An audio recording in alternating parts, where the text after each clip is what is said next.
এরপরে দেখো, দশম অধ্যায় থেকে আরো কিছু গুরুত্বপূর্ণ প্রশ্ন ছিল। সিএফসি এর পূর্ণরূপ কি? জি সিএফসি স্যার। এর পূর্ণরূপ কি? এটা কি হবে? সিএফসি। Chlorofluorocarbon sir. সিএফসি সবাই বানান চেক করো। সিএফসি, ক্লোরো, ফ্লোরো, কার্বন, বানানটা একটু চেক করো, কারো কোনো সমস্যা আছে কি? না স্যার। কোথাও কোনো কনফিউশন রাখা যাবে না, একদম প্রো হইতে হবে। ঠিক আছে। এইডস কি এটা তো আমরা জানি। এইডস কি? এইডস হচ্ছে একটা মরণঘাতী ব্যাধি, যেটা HIV নামক ভাইরাসের সংক্রমণে এটা মানুষের শরীরে যে অবস্থার সৃষ্টি করে সেটাকে আমরা এইডস বলি। এইডস হচ্ছে কি? এইডস হচ্ছে একটি মরণঘাতী ব্যাধি, যেটা মূলত HIV এই ভাইরাসের কারণে এটা সংগঠিত হয়। আচ্ছা, গতদিন আমরা একটা কথা বলেছিলাম যে কত সালে HIV মানে এই এইডস রোগটা প্রথম শনাক্ত হয়েছিল? কারো কি মনে আছে? উনিশশো জি তিরিশে। স্যার। 1930 সালে। 30। 30। আর এটা, আর হ্যাঁ রাইট, 30। বাংলাদেশে 1989। বাংলাদেশে হচ্ছে 1989, গুড, এই তো। 89। আচ্ছা, ঠিক আছে। আচ্ছা, জলবায়ু পরিবর্তন কি? জলবায়ু পরিবর্তন কি? এটা দেখো, এটা একটা প্রশ্ন, এটা তোমরা লিখতে পারবা, তারপর আমি একটু বলি যে কোনো স্থানে বা কোনো অঞ্চলের বা কোনো এলাকার আবহাওয়ার যে সবগুলো ঋতুর গড় অবস্থাটা, এই গড় অবস্থাটা যখন পরিবর্তিত হয়, ঠিক আছে, অর্থাৎ গড় অবস্থা। এর আগে একটু বলি আবহাওয়া কি, এটা তোমরা সবাই জানো। আবহাওয়া হচ্ছে কোনো স্থানের দৈনন্দিন যে তাপমাত্রার গড়, সেটাকে অল্প আবহাওয়া সময়ের বলে। তাপমাত্রা। অল রাইট, অল্প সময় অর্থাৎ কিছু দিনের তাপমাত্রার যে গড় সেটাকে আবহাওয়া বলে। আর জলবায়ু হচ্ছে কোন স্থানের সাধারণত দীর্ঘ 30 সময়। থেকে 40 বছরের আবহাওয়ার গড়কে জলবায়ু বলে। এই জলবায়ু পরিবর্তনটা কি? অর্থাৎ এই যে আবহাওয়া, যে এই সবগুলো ঋতুর গড় অবস্থা যখন পরিবর্তিত হয়, তখন সেটাকে আমরা জলবায়ু পরিবর্তন বলি। অর্থাৎ জলবায়ুটা যখন পরিবর্তন হয় সেটাকে আমরা জলবায়ু পরিবর্তন বলি। ইভটিজিং কি? এটা তো আমরা জানি যে জি পুরুষ স্যার। কর্তৃক নারীকে উত্ত্যক্ত করা, লাঞ্ছিত করা বা নিপীড়ন করা, একে অশালীন ইভটিজিং মন্তব্য বলে। করা। রাইট। আমার কথা কিন্তু ক্লিয়ার, আমি বলছি যে কোনো জায়গায় কোনো কনফিউশন রাখা যাবে না। ঠিক আছে, এবার প্রশ্ন করার আগে উত্তর হয়ে যাবে। আচ্ছা, জি স্যার। তাহলে ইভটিজিং হচ্ছে পুরুষ কর্তৃক নারীকে উত্ত্যক্ত করা, লাঞ্ছিত করা, নিপীড়ন করা, অর্থাৎ নারীর মতের বিরুদ্ধে যে, অর্থাৎ নারী যেটা পছন্দ করে না সেই সেন্সে যে কোনো কাজ করাই হচ্ছে ইভটিজিং। ঠিক আছে। পরের প্রশ্ন, জি স্যার। অটিজম কি? পরের প্রশ্ন হচ্ছে অটিজম কি? অটিজম হচ্ছে কি? মস্তিষ্কের স্বাভাবিক বিকাশে একটা জটিল প্রতিবন্ধকতা। আমরা গতদিন বলেছিলাম অটিজম বা অটিস্টিক আক্রান্ত যে শিশু, সে কিন্তু স্বাভাবিক শিশুর মতোই, তার দেহের গড়ন বা দেহের বৃদ্ধি স্বাভাবিক হলেও তার মানসিক বুদ্ধি। বিকাশটা স্বাভাবিক না, অর্থাৎ সে একটু কম বোঝে। এই ধরনের শিশুদেরকে আমরা অটিজম, অটিস্টিক বলি। অটিজম বা জি স্যার। অটিস্টিক বলি। ক্লিয়ার হয়েছে? এটা জি জি স্যার। একটা শিশুর জন্মের 6 মাস থেকে 3 বছরের মধ্যে এটা প্রকাশ পায়। কতদিন থেকে? 6 মাস ছয় থেকে মাস মাস থেকে থেকে। 3 বছর। 3 বছরের মধ্যে এটা প্রকাশ পায়। এটা একটা জটিল প্রতিবন্ধকতা, এটা মাথায় রাখবা। এটা হচ্ছে মস্তিষ্কের স্বাভাবিক বিকাশে একটা প্রতিবন্ধকতা বা একটা বাধা। তাহলে এটাকে দেখবা যে হ্যাঁ 6-8 বছরের একটা শিশু মানে একটা বাচ্চা, হ্যাঁ সুন্দর, সে তার দেহ চেহারা সুন্দর, শারীরিক গঠন সুন্দর, সবই ঠিক আছে, কিন্তু সমস্যাটা হচ্ছে, তার সমস্যাটা হচ্ছে যে তার মানসিক বুদ্ধি যেটা, সেই বুদ্ধিটা এইভাবে গ্রো করেনি। বোঝাতে পেরেছি? আমার কথা বোঝাতে জি স্যার। পেরেছি তোমাদের? এটা হচ্ছে জি স্যার। অটিজম বা অটিস্টিক। এখানে কোনো প্রশ্ন? না স্যার। এখানে কোনো স্যার প্রশ্ন এইভাবে নাই। সংজ্ঞাটা এভাবে লিখলে হয় না স্যার? অটিজম হলো শিশুদের স্নায়বিক বিকাশজনিত একটি সীমাবদ্ধতা, যা মূলত হ্যাঁ, কথাবার্তা বলা, সামাজিক যোগাযোগ, আচরণগত সমস্যা সৃষ্টি করে। এটা হচ্ছে, ধরো, না, কথা বলার ক্ষেত্রে সে কিন্তু কথা বলে, সে কিন্তু কথা বলতে পারে, সুন্দর কথা বলে। জাস্ট তার তোমার বয়সের একজনকে ধরো, সে যদি মানে প্রথম থেকেই, অর্থাৎ 6 থেকে 3 বছর বয়সে মধ্যে যদি এই রোগটা হতো, তাহলে সে তোমার সাথে একটু কম বুঝবে, জাস্ট একটু স্লো। শারীরিক স্যার এটা বিকাশ ঠিক দিলে আছে, কি সে কথা হবে? বলতে পারে। হ্যাঁ বলো। অটিজম হলো একটি স্নায়বিক বিকাশজনিত অবস্থা যার কারণে একজন ব্যক্তির সামাজিক যোগাযোগ, আচরণ ও শেখার ক্ষমতায় ভিন্নতা দেখা যায়। না, তুমি তো ওটাই বললে। শোনো, এই 1 নম্বরের প্রশ্ন তো, 1 নম্বর প্রশ্নের ক্ষেত্রে তুমি যদি মোটামুটি 10% ইঙ্গিত আসে, তাহলে সেক্ষেত্রে আমরা নাম্বার দেই, তোমাকে নাম্বার দেবে। কিন্তু তোমার এত স্যার মূল ঝামেলার দরকার নেই। কে বলো। পয়েন্টটা লিখলে হবে নাকি স্যার? তুমি জাস্ট লিখবা এটা শিশুর স্বাভাবিক মস্তিষ্কের স্বাভাবিক বিকাশে বাধা, অর্থাৎ তার বুদ্ধি কম, এটা জি আর স্যার। কিছু না। বুদ্ধিগত সমস্যা যেটা, সবই ঠিক আছে, শারীরিক গঠন ঠিক আছে, মানে everything ঠিক আছে, শুধুমাত্র বুদ্ধিটা কম হবে, অর্থাৎ মস্তিষ্কের যে বিকাশ সেটা কম হবে। স্যার অটিজমের সংজ্ঞা হচ্ছে অটিজম হচ্ছে মস্তিষ্কের বিকাশ জনিত সমস্যা। হ্যাঁ, লেখো, সমস্যা নেই, 1 নম্বর তো, নাম্বারটা দিয়ে দিবে। আচ্ছা, যাই হোক, এর পরে আসো, HIV এর পূর্ণরূপ কি? HIV এর পূর্ণরূপ কি, এটা তো সবাই জি জানো নাকি? এটা এটা শিখেছো? জি স্যার। বানান ইয়েস জি সহ স্যার। স্যার। কি এটা বানান সহ এটা শিখতে পেরেছো? জি স্যার। জি স্যার। বলো বানানটা কি দেখি। স্যার ফুল ফুল ফর্ম হলো হিউম্যান ইমিউনোডিফিসিয়েন্সি ভাইরাস। ভাইরাস। আচ্ছা, এরপরে বিশেষ চাহিদার জনগোষ্ঠী বলতে কি বুঝো? বিশেষ চাহিদার জনগোষ্ঠী বলতে কি বুঝো, বলো। এটা এটা স্যার কোন প্রশ্ন অটিজম। পড়লো? এটা কোন স্যার প্রশ্ন অটিজম। পড়লো?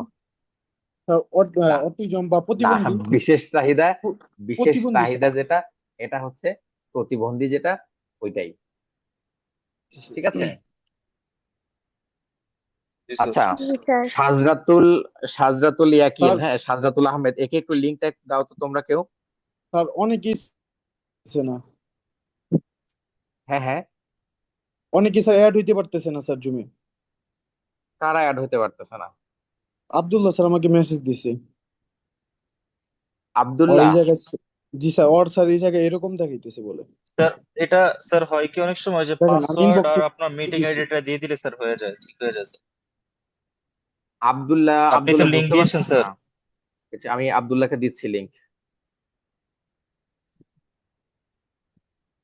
আমি আব্দুল্লাহকে স্যার অনেক সময় এখন, লিঙ্ক দিলে স্যার লিঙ্ক কাজ করে না, ওই যে কোডটা আর পাসওয়ার্ডটা দিলে স্যার হয়ে যায় স্যার। আচ্ছা, ওটা ওটা দেখবো। কিন্তু সমস্যা হচ্ছে, এটা কে জয়েন করলো নাম ছাড়া, দেখো তো।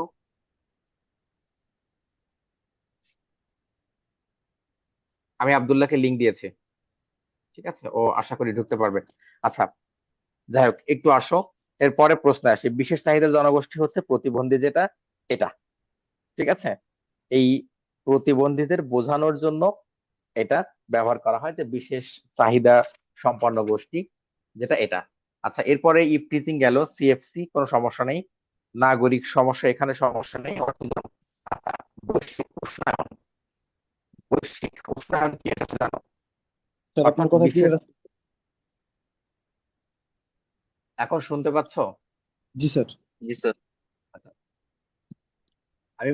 আমি বলছিলাম যে বৈশ্বিক উষ্ণায়ন কি, এই প্রশ্নটা, বৈশ্বিক বৃদ্ধি উষ্ণায়নটা কি, অর্থাৎ, বৃ- রাইট, অর্থাৎ তাপমাত্রা বৃদ্ধি, যেটা বিশ্বের যে গড় তাপমাত্রা যে বৃদ্ধি হচ্ছে, এই তাপমাত্রা বৃদ্ধিটা হচ্ছে তোমার বৈশ্বিক বৈশ্বিক উষ্ণায়ন। ঠিক আছে। উষ্ণায়নটা কেন হচ্ছে সেটা আমরা জানি, যে গ্রিন হাউস গ্যাসের মাত্রা বেড়ে যাচ্ছে, তারপরে তাপ নির্গমনে যে বাধার সৃষ্টি হচ্ছে সেই কারণে। আসো, এরপরে নিরাপদ খাদ্য, এটা আমরা জানি, এখানে কোনো সমস্যা থাকার কথা না। জলবায়ু পরিবর্তন। আচ্ছা, প্রতিবন্ধীদের প্রতি আমাদের দায়িত্ব। আচ্ছা, এই অধ্যায় থেকে মোটামুটি এইগুলোই, আর কোনো প্রশ্ন নেই। এই প্রশ্নগুলো যদি পড়তে পারো তাহলে হয়ে যাবে, এখানে আর কোনো সমস্যা নেই। এবার বলো তো, 10ম অধ্যায়ের আর কি কোনো ঝামেলা আছে? বাকি যে না প্রশ্নগুলো আমি নো মুখস্থ স্যার। করতে বলেছিলাম, সেই প্রশ্নগুলো কি তোমরা কেউ মুখস্থ করেছো? মানে যে পয়েন্টগুলো আমি দিয়েছিলাম, স্যার। সেই পয়েন্টগুলোর কি খবর, বলো। স্যার ওই ওই যে এইডস এর দুর্নীতির কারণ, লক্ষণ, দুর্নীতির কারণ সমূহ, এগুলো স্যার। এই 1FF এটা কে, নাম বলো তো একটু দেখি।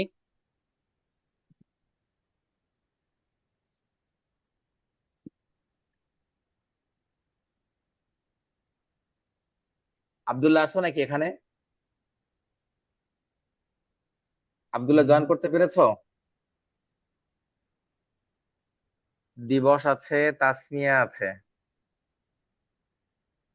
আচ্ছা, এটা এটা কে, লিমনটা কে? স্যার আমি ওইটা আমি মানে আচ্ছা, ঠিক করা লাগবে।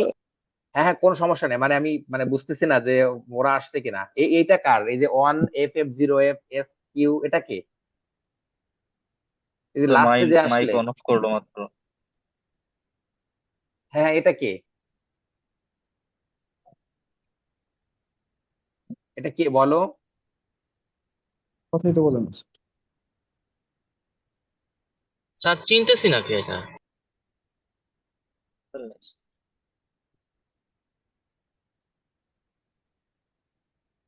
তার নাম নাম দেওয়া নাই।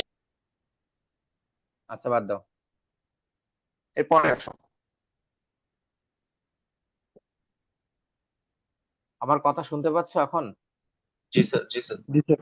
জি স্যার। আচ্ছা, তোমরা সবাই আছো তো? আচ্ছা, ঠিক আছে, এবার আসো নবম অধ্যায়ে।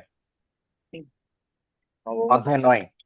হ্যাঁ, অধ্যায় 9।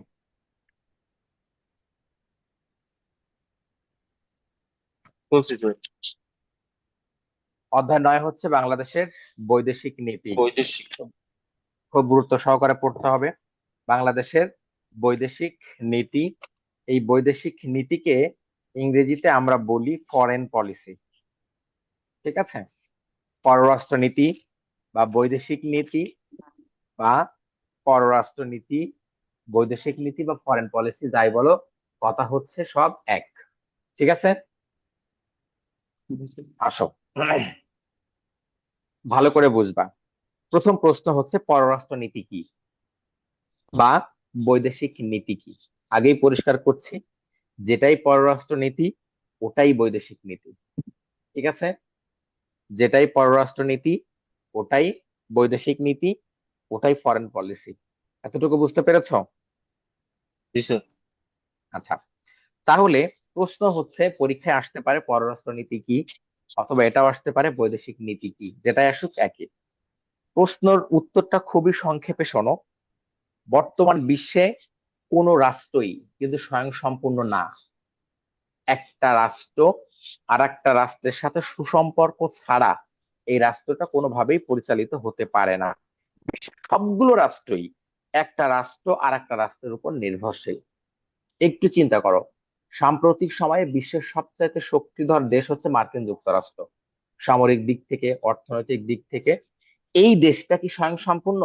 দেখো, সম্প্রতি সে তেলের জন্য ইরানের সাথে কি করতো, খেয়াল করেছো? তার মানে এত বড় একটা দেশ, সেও কিন্তু আর একটা দেশের উপর নির্ভরশীল। বিষয়টা বোঝাতে পেরেছি? জি স্যার। জি স্যার। Yes sir. এই জন্যই এই জন্যই যেহেতু একটা রাষ্ট্র আর একটা রাষ্ট্রের সাহায্য সহযোগিতা ছাড়া চলতে পারে না, এই জন্যই এক রাষ্ট্রের সাথে অন্য রাষ্ট্রের মধ্যে একটা সম্পর্ক তৈরি হয়, এবং যে নীতি বা পদ্ধতির মাধ্যমে এই সম্পর্কটা স্থাপিত হয় সেটা হচ্ছে পররাষ্ট্র নীতি। খুব ভালো করে বোঝো, মার্কিন যুক্তরাষ্ট্র এবং ইরান, যেহেতু মার্কিন যুক্তরাষ্ট্র ইরানের থেকে যদি তেল না পায় তাহলে সে চলতে পারবে না। তার মানে আমেরিকা ইরানের উপর নির্ভরশীল, তাই তো? তাহলে এখন এই দুটোর ভিতরে কি সম্পর্ক তৈরি করতে হবে নাকি হবে না, এটা বলো। জি স্যার। Yes sir. অবশ্যই করতে হবে। যদি না করে তাহলে কি ইরান ওদেরকে তেল দিবে? না স্যার। কোনোভাবেই দিবে না। তাহলে এখন যে পদ্ধতির মাধ্যমে এই সম্পর্কটা তৈরি হবে ওইটা হচ্ছে পররাষ্ট্রনীতি। আমার কথা বোঝাতে পেরেছি? একটা জি স্যার। পদ্ধতির মাধ্যমে তো হতে হবে, একটা পদ্ধতির মাধ্যমে কিন্তু এই সম্পর্কটা আসতে হবে, ওই পদ্ধতিটাই হচ্ছে পররাষ্ট্রনীতি। এটা কেমন হতে পারে, খেয়াল করো।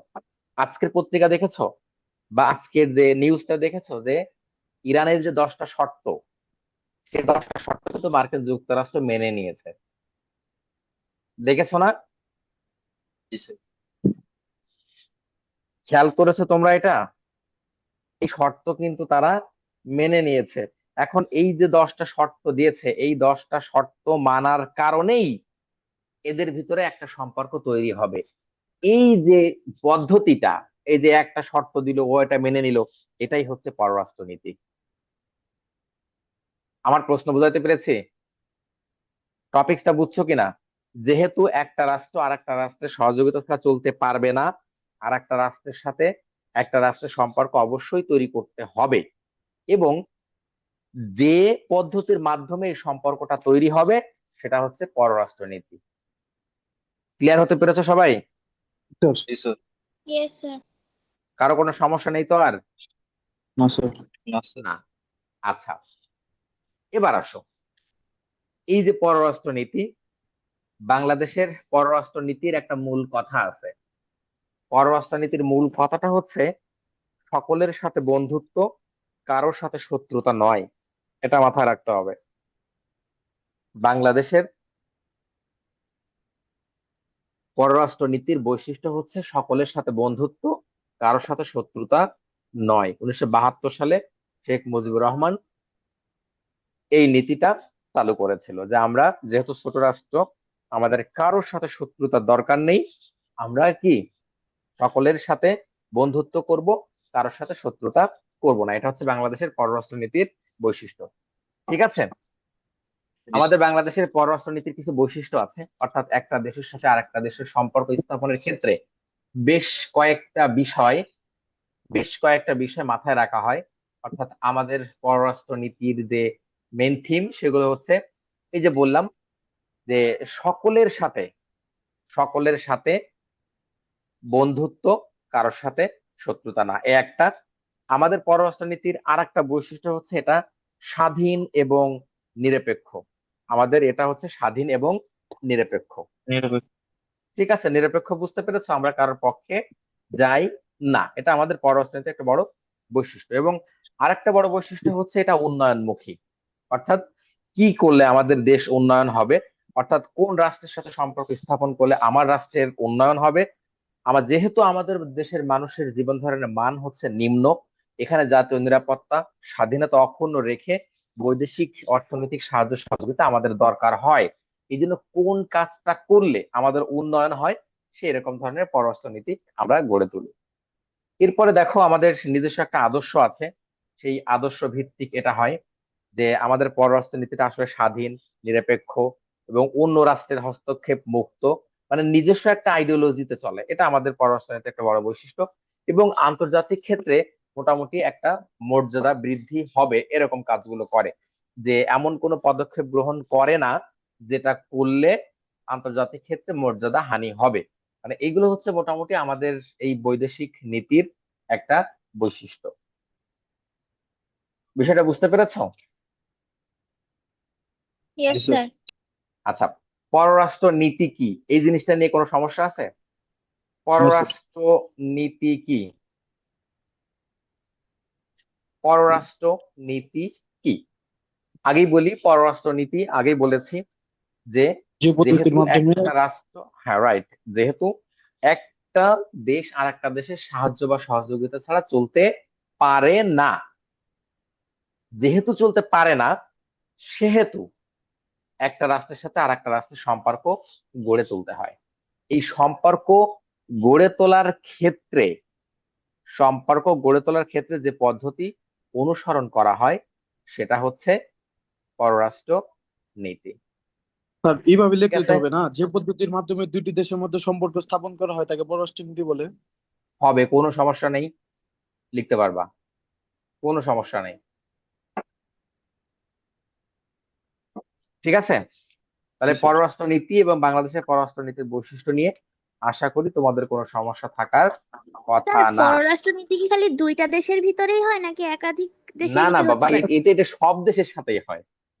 আমাদের যদি শুধু একটা দেশের সাথে সম্পর্ক হয় তাহলে তো চলবে না।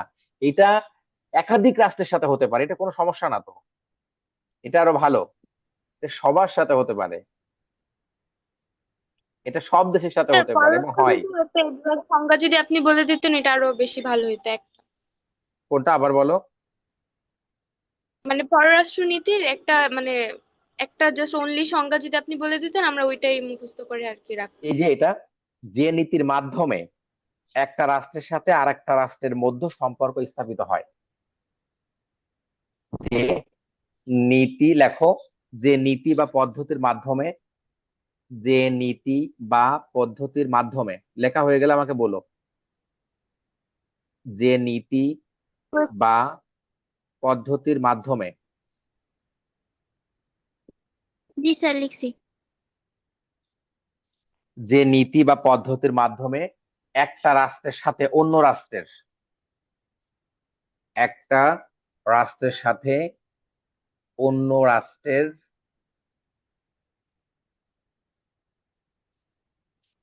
মধ্য সম্পর্ক স্থাপিত হয়, স্থাপিত হয়। লিখতে পেরেছো? Yes sir. তাকে পররাষ্ট্রনীতি বা বৈদেশিক নীতি বলে।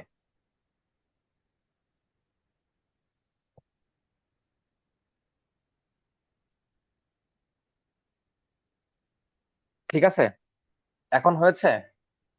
জি স্যার। আর কারো কোনো কনফিউশন? না না স্যার। স্যার। আচ্ছা, যদি না থাকে তাহলে খুবই ভালো। এরপরে ছোট্ট একটা প্রশ্ন লেখো, ন্যাম কি? N A M, NAM, N A M, NAM, N A M, NAM, NAM কি? লিখতে পেরেছো? জি স্যার।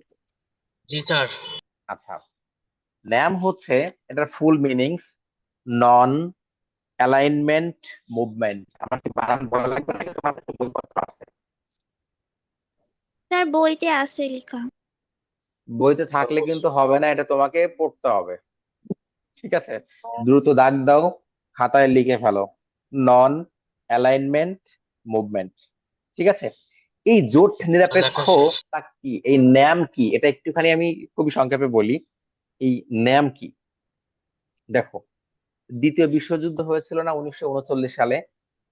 ভালো করে শুনবা। দ্বিতীয় বিশ্বযুদ্ধ হয়েছিল 1939 সালে, 45 সালের দিকে এটা শেষ হয়েছিল। এখন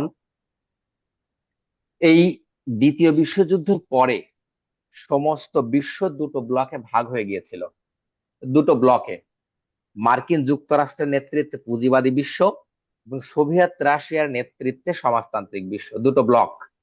ঠিক এই সময়টা যখন সারা আমার সমগ্র বিশ্ব দুটো ভাগে ভাগ হয়ে গেল, ঠিক এই সময়টায় যুগোস্লাভিয়ার প্রেসিডেন্ট মার্শাল টিটো, ভারতের প্রধানমন্ত্রী জওহরলাল নেহেরু, মিশরের প্রেসিডেন্ট জামাল আব্দুল নাসের, ইন্দোনেশিয়ার প্রেসিডেন্ট সুকর্ণ এবং ঘানার প্রেসিডেন্ট নক্রুমা, ঠিক আছে, এই সকল ব্যক্তিবর্গ চিন্তা করলেন যে আমরা কোনো পক্ষেই যাব না, আমরা আমেরিকার পক্ষেও যাব না, রাশিয়ার পক্ষেও যাব না। তখন এই যে যে দেশগুলো কোনো কারোর পক্ষে যেতে চায় না, এদেরকে নিয়ে একটা সংগঠন তৈরি করা হলো, যারা হচ্ছে আমরা ন্যাম বলি, নন অ্যালাইনমেন্ট মুভমেন্ট, অর্থাৎ আমরা কারোর পক্ষে না, জোট নিরপেক্ষতা। জোট নিরপেক্ষ। বুঝাতে পেরেছি? কারো কোনো সমস্যা আছে? না না স্যার। স্যার। সমস্যা নেই তো? না স্যার। এরপরে আসো, তোমাদের জন্য সবচাইতে গুরুত্বপূর্ণ যে প্রশ্ন, 5 স্টার, সেটা হচ্ছে সার্ক।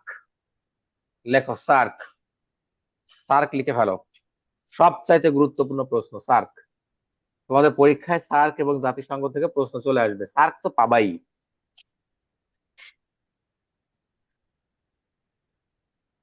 সার্ক লিখতে পেরেছো? জি স্যার। আচ্ছা, সার্ক যদি লিখে ফেলো, তো সার্কের ফুল মিনিংসটা ঠিক করো। South Asian association of regional cooperation. অপ না কিন্তু, কোঅপারেশন। কোঅপারেশন। অপ না কিন্তু, south Asian association for, of দিলে কিন্তু কেটে ফর দিবে। For, for regional, cooperation. For, for regional cooperation.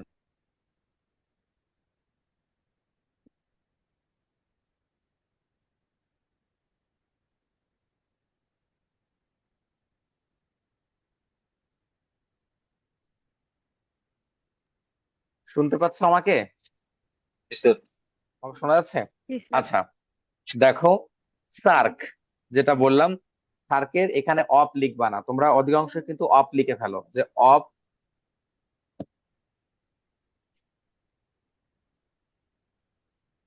তোমরা অধিকাংশ ক্ষেত্রে অফ লিখে ফেলো, অফ লেখা যাবে না, এটা কিন্তু ফর হবে। আচ্ছা, এই সেশন শেষ হয়ে গেলে আবার লিংক দিব, জয়েন করবা। এবার দেখো সার্ক কি। সার্ক হচ্ছে মূলত একটা আঞ্চলিক সহযোগিতা সংস্থা। যদি পরীক্ষায় আসে সার্ক কি, তাহলে এক কথায় লিখবা সার্ক হচ্ছে একটা আঞ্চলিক সহযোগিতা সংস্থা। ঠিক আছে? জি স্যার।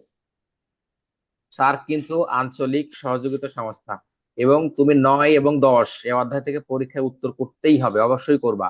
এবং এখান থেকে স্যার কি পড়বে তোমার, তুমি চিন্তা করো না, স্যার কি পড়বে ইনশাল্লাহ। দেখো এবার এই যে সার্ক, এটা বললাম উদ্দীপক ধরার কৌশল হচ্ছে এটা আঞ্চলিক সংস্থা। এটা সদস্যভুক্ত যে রাষ্ট্র আছে সেই রাষ্ট্রের অভ্যন্তরীণ বিষয়গুলোতে হস্তক্ষেপ করে না, বরং কি করে, এই দেশগুলোর আর্থসামাজিক উন্নয়নে গুরুত্বপূর্ণ ভূমিকা রাখে। এই দেশগুলোর আর্থসামাজিক উন্নয়ন, শিক্ষা, স্বাস্থ্য, চিকিৎসা, হ্যাঁ, অর্থনৈতিক বিভিন্ন বিষয়, এইগুলো নিয়ে তারা কাজ করে।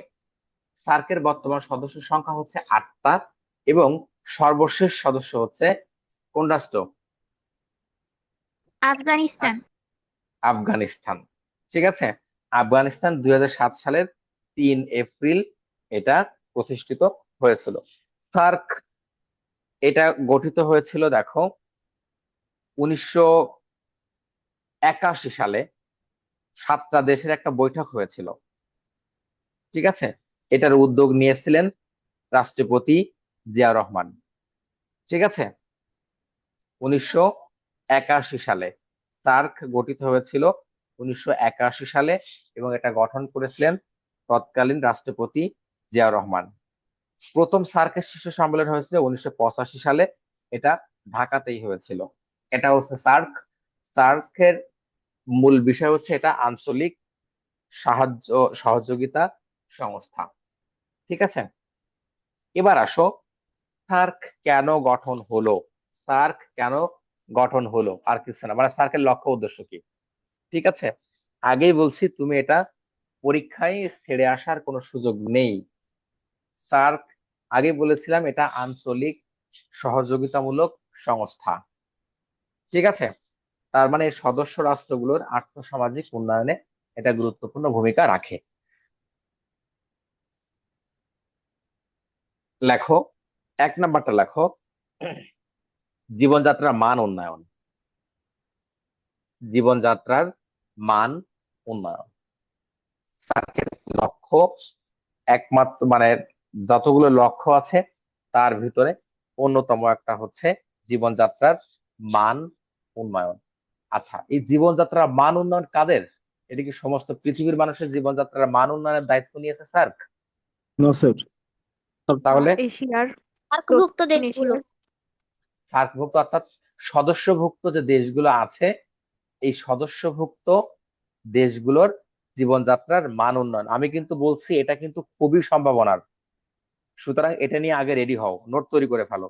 সার্কের লক্ষ্য উদ্দেশ্য 1 নাম্বার জীবনযাত্রার মান উন্নয়ন, 1 নাম্বার পয়েন্ট। যদি পয়েন্ট না করতে চাও, এক লিখবা সার্ক সদস্যভুক্ত দেশ সমূহের মানুষের জীবনযাত্রার মান উন্নয়নে গুরুত্বপূর্ণ ভূমিকা পালন করে থাকে। লেখা যাবে? Yes sir. আচ্ছা, 2 নাম্বার লেখো, যৌথ স্বয়ংসম্পূর্ণতা অর্জন করা। যৌথ স্বয়ংসম্পূর্ণতা অর্জন করা। যৌথ স্বয়ংসম্পূর্ণতা অর্জন করা। যৌথ স্বয়ংসম্পূর্ণতা অর্জন করা।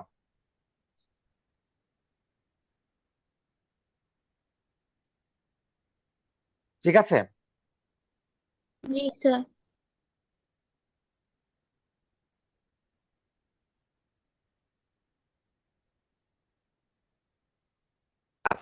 যৌথ স্বয়ংসম্পূর্ণতা মানে কি? যৌথ স্বয়ংসম্পূর্ণতা মানে কি? তার মানে একটা রাষ্ট্র, আগে তো বলেছি পররাষ্ট্রনীতির মূল কথাটাই হচ্ছে যে কোন রাষ্ট্র স্বয়ংসম্পূর্ণ না। কোন রাষ্ট্র কি স্বয়ংসম্পূর্ণ বলো? না স্যার। স্বয়ংসম্পূর্ণ না। একটা রাষ্ট্রের সাথে আরেকটা রাষ্ট্রের যোগাযোগ করতেই হয়। তাহলে সার্কের সদস্যের লক্ষ্য হচ্ছে যে যৌথভাবে, হ্যাঁ ভারত তুমিও স্বয়ংসম্পূর্ণ হও, আমি বাংলাদেশ আমিও হব, নেপাল হবে, ভুটান হবে, মালদ্বীপ হবে, শ্রীলঙ্কা হবে, আফগানিস্তান হবে, যৌথভাবে। অর্থাৎ একজনের আছে সে ভোগ করবে আর একজনের নেই সে কষ্টে থাকবে, বিষয়টা এরকম না। কথা বুঝতে পেরেছো? এরপরেরটা লেখো, পারস্পরিক আস্থা ও সমঝোতা সৃষ্টি করা। পারস্পরিক আস্থা ও সমঝোতা সৃষ্টি করা। পারস্পরিক আস্থা ও সমঝোতা সৃষ্টি করা। পারস্পরিক আস্থা বুঝতে পেরেছো? পারস্পরিক আস্থাটা বুঝতে পেরেছো? যে আমি তোমার পরে আস্থা রাখতে পারি, তোমার উপর নির্ভর করতে পারি। এই আস্থা এবং সমঝোতা মানে কি? সঠিক বোঝা, অর্থাৎ ভুল না বোঝা, এই জিনিসটা তৈরি করা। লিখতে পেরেছো? অবশ্যই লেখো, কারণ একবার লিখলে সেটা তোমার 3বার পড়ার চাইতে বেশি গুরুত্ব হবে। এরপর একটা লেখো, পারস্পরিক সহযোগিতা করা। পারস্পরিক সহযোগিতা করা। পারস্পরিক বলতে এই যে 7টা দেশ আছে তারা পারস্পরিক সহযোগিতা করবে। যেমন দেখো, যেমন দেখো করোনা চলাকালীন সময়ে লাস্টে একটা টিকা, কিন্তু লাস্টে একটা টিকা কিন্তু আমাদের ভারত থেকে আসছিল, যদিও বেশি না, আসছিল সেখান থেকে, তাদের মধ্য দিয়ে আসছিল, বা তাদের মাধ্যমে। আচ্ছা, এরপরে একবার পোলিও টিকা, যে বাচ্চাদের যে টিকা দেওয়া হয়, এটা কিন্তু ভারত দিয়েছিল। এখন এটা কেন? এটা হচ্ছে পারস্পরিক সহযোগিতা করা। এরপরে আসো, পরেরটা লেখো, এটা তো হয়েছে আন্তর্জাতিক ক্ষেত্রে পারস্পরিক সহযোগিতা। আরো লেখো, অন্যান্য আঞ্চলিক সংস্থার সাথে সহযোগিতা। এটা লেখো, অন্যান্য আঞ্চলিক সংস্থার সাথে সহযোগিতা করা। অন্যান্য আঞ্চলিক সংস্থার সাথে সহযোগিতা করা, অর্থাৎ পৃথিবীতে যতগুলো আন্তর্জাতিক সংস্থা রয়েছে সেগুলোর সাথে সম্পর্ক উন্নয়ন করে সার্কেল লক্ষ্য বাস্তবায়নে উদ্যোগী হওয়া। মোটামুটি এই 7-8টা পয়েন্ট হচ্ছে সার্কের লক্ষ্য উদ্দেশ্য। লাস্টের স্যার পয়েন্টটা লাস্টের পয়েন্টটা। লাস্টের পয়েন্ট হচ্ছে অন্যান্য আঞ্চলিক সংস্থার সাথে সহযোগিতা। অন্যান্য আঞ্চলিক সংস্থার সাথে সহযোগিতা। আরো একটা লেখো, সার্বভৌমত্ব ও স্বাধীনতা রক্ষা করা। সার্বভৌমত্ব ও স্বাধীনতা রক্ষা করা।